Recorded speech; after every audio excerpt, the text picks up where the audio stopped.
my name is Udit Prakash. I'm from Chanakya National University, and in this video we'll be talking about cyberbullying.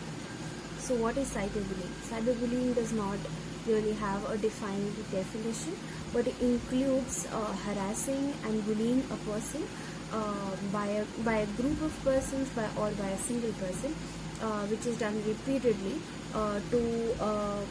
to humiliate or take down a person in a manner which is unlawful and illegal, and it is done through an electronic device or on social media or on the person's electronic device itself directly.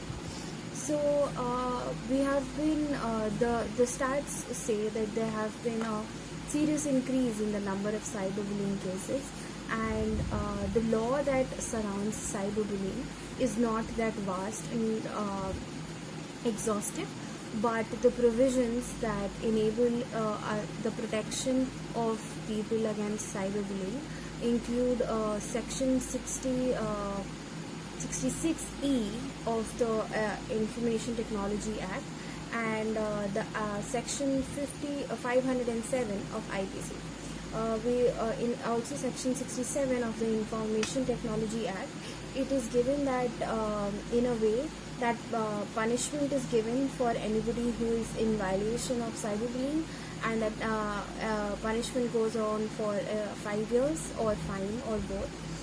Section 507 of IPC states that if anyone receives criminal intimidation by way of an anonymous communication, then the person giving threats shall be punished with imprisonment up to 2 years. By virtue of word anonymous, the offense of anti-bullying and cyberbullying is included in this section.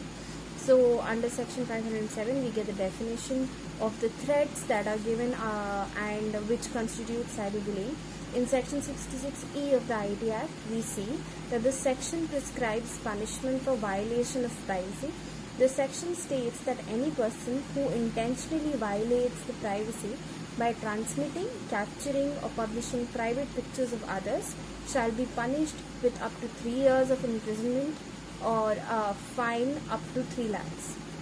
So these are the laws that surround the entire in the Indian laws and Indian legislation that surrounds the idea of cyberbullying. Cyberbullying, there are different kinds of cyberbullying that we can take under consideration. Different kinds of cyberbullying includes spreading negative content through SMS or text, causing humiliation through malicious and hateful comments across online platforms, sharing nasty or false information about a certain individual or organization or more.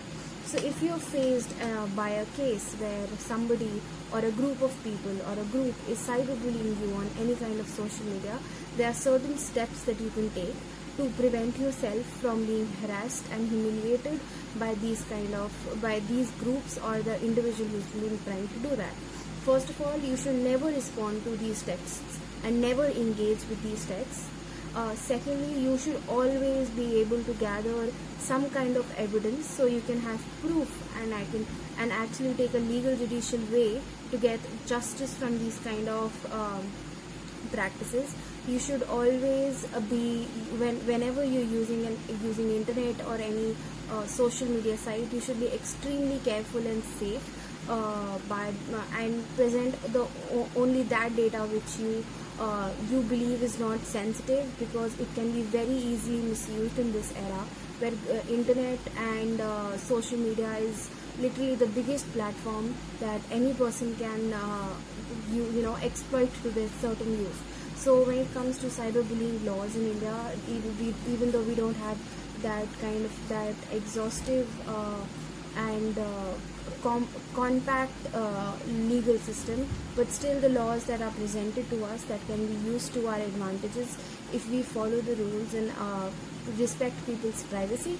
And in these cases you should always ask for help, because you might not be the only victim of that group or that person who is trying to cyberbully a certain number of people repeatedly, and so that person can be caught for the consequences of their actions. Thank you.